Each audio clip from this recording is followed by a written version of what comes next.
everyone. Just sitting in a broke down car next to our boat hauled out of the water. A little overwhelmed right now. I did a little research because Pete says it's not the tranny.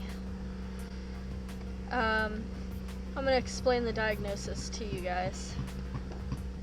When we turned on the engine, it sounded like metal to metal grinding. I remember hearing one of our valves breaking in the boat, and it sounded like a knocking noise, not a metal to metal grinding. It is definitely not a valve.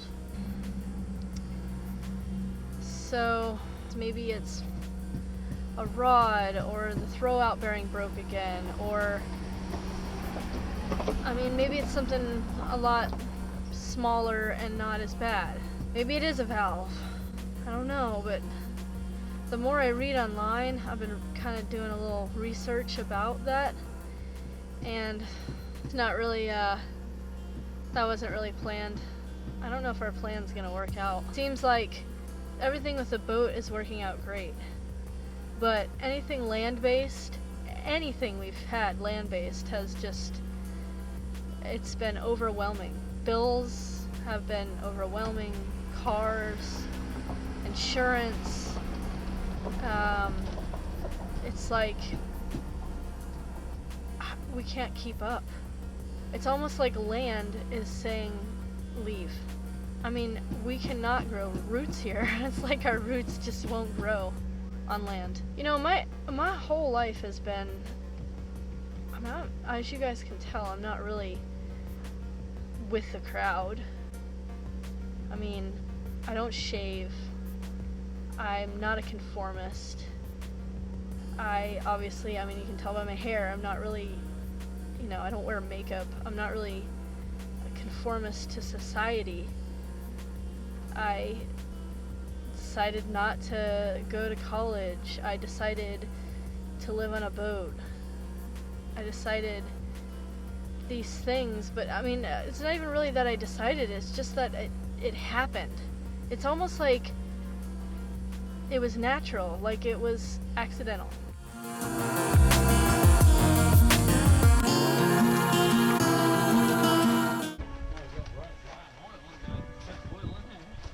Well, when it made that noise, we checked the oil, because it sounded like there was no oil in the damn thing. That's the weirdest thing.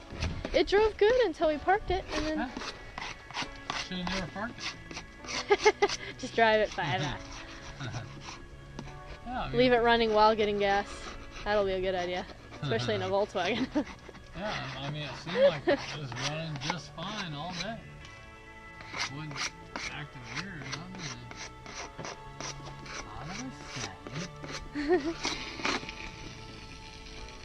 I mean, when you said it was a valve, I was like, oh, okay, well, that's cool. And then I was like, wait a minute, no, I've heard a valve knocking before. It's a knock, not a metal to metal grinding noise.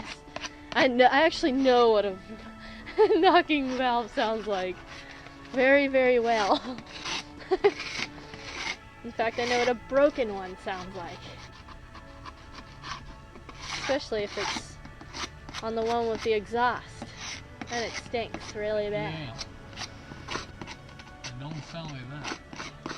Well, we should tell Roy that it's been having trouble starting.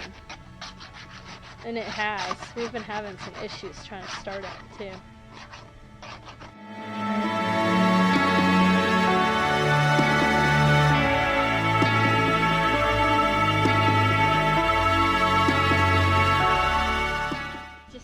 It's just on the outside. Well, is there oil on the between the tranny and the where the throat? Yeah, I don't think so. Ah, your bucket's gonna break.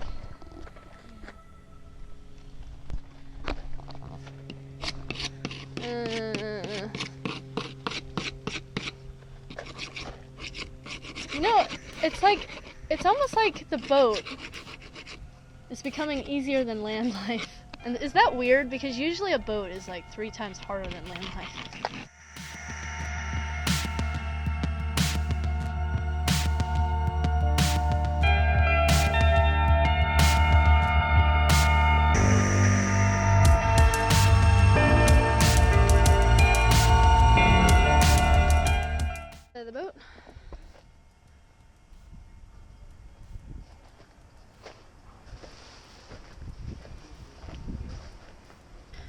few other small patches, but it's pretty much almost done.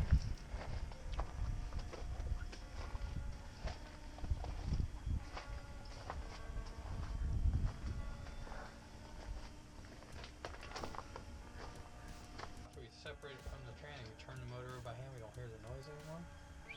Because you can hear it when you turn it over by hand, it's kind of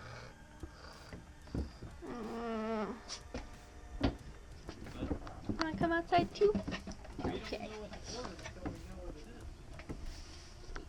Hi, Dad. Good thing I didn't look into trannies, huh? Well, it might be the same. Oh, true. It might just be the bearing. Okay. Come on out, sweet baby. Good job. Good jumping.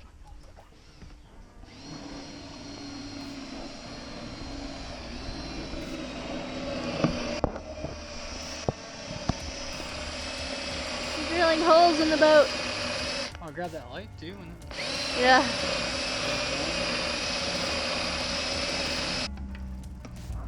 Ooh. Ooh. You already went poop. You already went poop. You already went poop. You already went poop today. Wait, you did. You already went poop. Like that much higher. Show us. Show me that letter. Show me that letter. No. Yeah.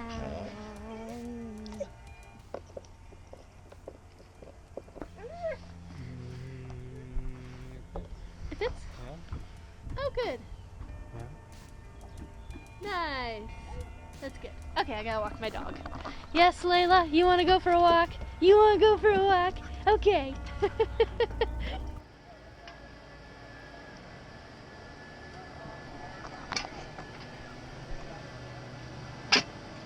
Shim and put in there. Oh, okay. And then we might be able to get a couple lags in that, but that's about it. You're not going to get a through bolt because you can't get up in there to get one. Mm-hmm. My project has always been, no matter what, has always been this Ford Forecastle. It's a small space. The only way you can stand up here is to lift this hatch because there's no room otherwise. But it's a wreck. As you can see, there's just crap everywhere. And back there I need a vacuum because that was from the rotten wood that Pete dug out. That needs to be vacuumed back there. Okay.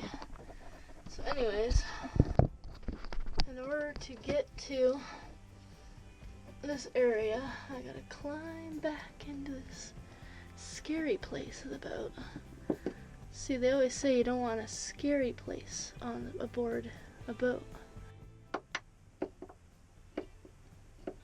Q&A. Well, I'm gonna have a beer and I'm gonna answer a couple questions. Catherine Pinkley asked, why are the screw holes staggered and not in a line? And she's talking about on the hatch. Pete knows that answer. When you screwed the screws on the hatch and they were kind of staggered instead of in a line. Oh! Well, you do that so you don't have a screw line all the way down the same spot to weaken the wood.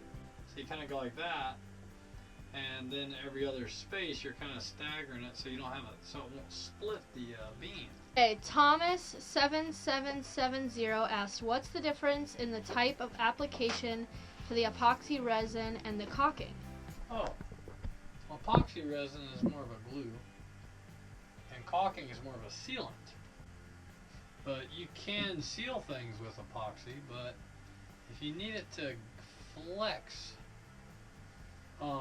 you don't want to use epoxy sometimes because it can crack. Depending on, like, say if it's a caulking seam, if you put epoxy in there, it might crack and then water will leak, whereas caulking will stretch and give with the contraction and expansion. Mm-hmm. Bruce McIntyre asked, aren't you required to wear tie-dye if you have dreadlocks? Sure.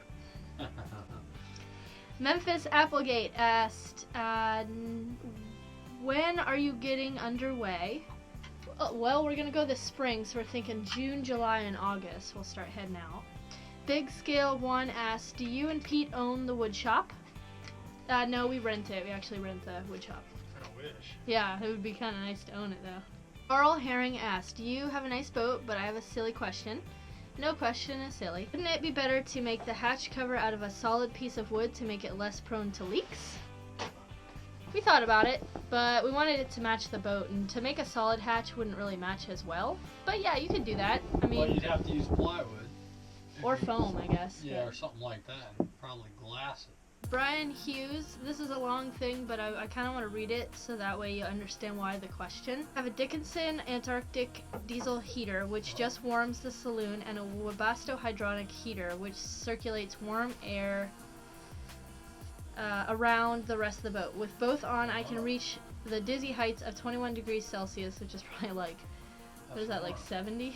However, this weekend the wind was blowing hard. I recorded 42 knots at one stage, which makes the Dickinson blow back and fill the saloon with smelly diesel smoke. Do you get blowback problems with your wood burner? We did, and we have, and we have Still do. we have a Charlie Noble now that has a wind vane on it. So it spins around and points the front of the wind vane, or the Charlie Noble, into the wind, so it's blowing away. So that helps a lot. And also, I think we need to raise ours off the deck, because the conical one, I think the wind hit the deck and went up in it. If it was up higher, it would hit the wind would hit the deck and not go up into it. But with this one, it's got a little wind vane on the front, so it's always points into the wind, and that seems to help a lot. Yeah, that's a good question. All those were really good questions, and I wanted to answer those, so. Alright. Have a good night.